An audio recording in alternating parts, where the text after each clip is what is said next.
మరి వాళ్ళు అదే ఫ్లోరైడ్ ఉన్నటువంటి ప్రాంతం మూసీని ప్రక్షాళన చేసుకోవాలని చెప్పి ఇంకొక కళ మనకుండే. మరి నిజంగా మూసీ మురికెట్లయిందండి? మూసీకి మకిలు ఎట్లా పట్టింది? మూసీలోకి ఇండస్ట్రియల్ వ్యర్థాలు వస్తుంటే వింత తమాషా చూసుకుంటూ 60 ఏళ్ళు కూర్చున్నటువంటి వాళ్ళెవరు, ఆ పార్టీలు ఎవరు అన్నది కూడా నల్గొండ ప్రజానికం అంతా కూడా దయచేసి గుండెల మీద ఒకసారి చేసుకొని ఆలోచన చేయాలి. తెలంగాణ లేదప్పుడు, ఉమ్మడి ఆంధ్రప్రదేశ్ ఉన్నప్పుడు మనదేం నడవలే, మనదేం సాగలే, సెక్రటేరియట్లో మన వాళ్ళు ఎవరు లేరు. మూసీని ఎట్లా ప్రక్షాళన చేసుకోవాలంటే దాని మీద అధికారం మనకు లేకుండే. ఉద్యమం కోసం పిడికిలెత్తి పోరాటం చేసినన్ని రోజులు కూడా మనం అనుకున్నాం, ఏంది మూసీని మంచిగా చేసుకుంటాం, మూసీని గోదావరిని అనుసంధానం చేసుకుంటాం, మూసీలో గోదావరి నీళ్లు పంపు చేసి కంప్లీట్గా మూసీ పరివాహక ప్రాంతం అంతా కూడా బంగారు పంటలు పండేలాగా చేసుకుంటాం అనుకున్నాం. ఫ్లోరైడ్తోని భూమి కూడా మొత్తం సారం కోల్పోయింది.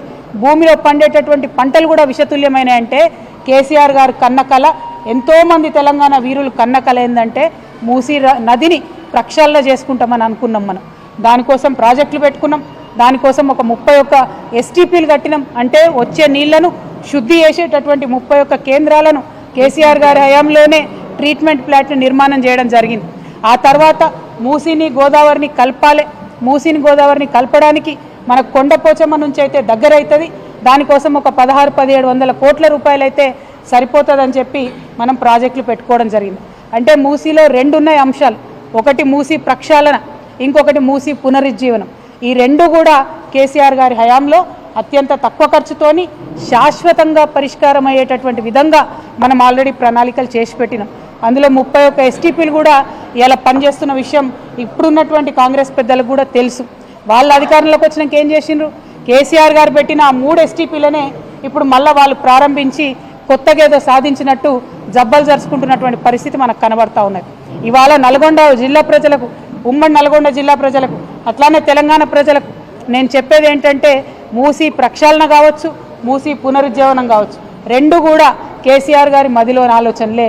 దానికి ప్రణాళికలు కూడా సిద్ధమైనాయి. కానీ ఇవాళ కాంగ్రెస్ ఏంటిది, మూసీ అంటే దాన్ని ఒక ATM లాగా తయారు చేసుకోవాలి.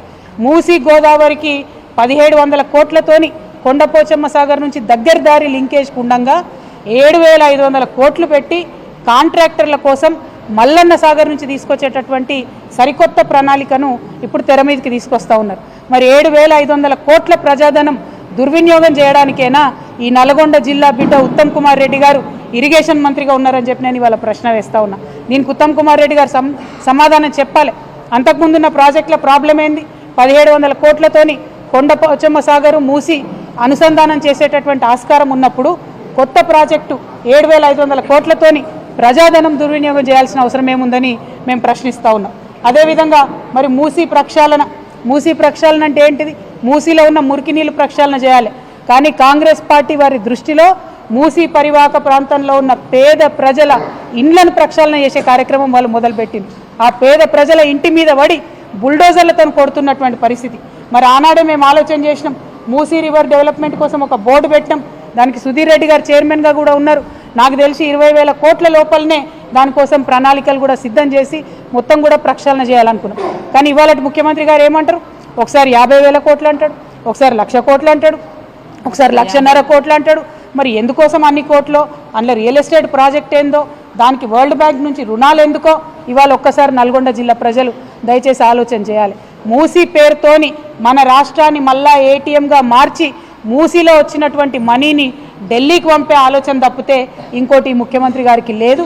దీన్ని నల్గొండ జిల్లా ప్రజలు దయచేసి అర్థం చేసుకోవాలని కోరుతా ఉన్నాను.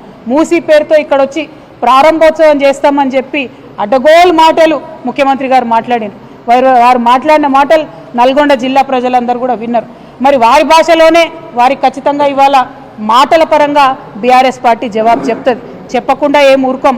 మీలాగా 2-3 రౌడీ ముక్కలు నేసుకొని ఆఫీసుల మీద దాడి చేసేటటువంటి దరిద్రపు సంస్కృతి మాది కాదు. మాది మాటలతోని, విఘ్నతతోని, సిన్సియారిటీతోని, ప్రజల దగ్గర పనిచేసే కమిట్మెంట్తోని ప్రజల మనసులు గెలుచుకునేటటువంటి పాలసీ ఫిలాసఫీ బీఆర్ఎస్ పార్టీది. మీరేదో దాడి చేస్తాం, ఆఫీసుల మీదకి వస్తాం, ఇండ్ల మీదకి వస్తామంటే భయపడేటోళ్ళు ఎవరు లేదు. మాది 60 లక్షల సైన్యం ఉన్నటువంటి బీఆర్ఎస్ పార్టీ కుటుంబం మాది. మా 60 లక్షల మంది తలుసుకుంటే మీరు ఒక్క అడుగు కూడా తెలంగాణలో కదిలేటటువంటి పరిస్థితి ఉండదు. ఖబర్దార్ కాంగ్రెస్ నాయకులారా, మళ్ళొక్కసారి ఎక్కడ బీఆర్ఎస్ పార్టీ ఆఫీస్ వైపు కన్నెత్తి చూసినా కూడా బీఆర్ఎస్ పార్టీ సైనికులు ఎవరు కూడా ఊరుకోరని చెప్పి ఈ సందర్భంగా మీకు తెలియజేస్తా ఉన్నాను.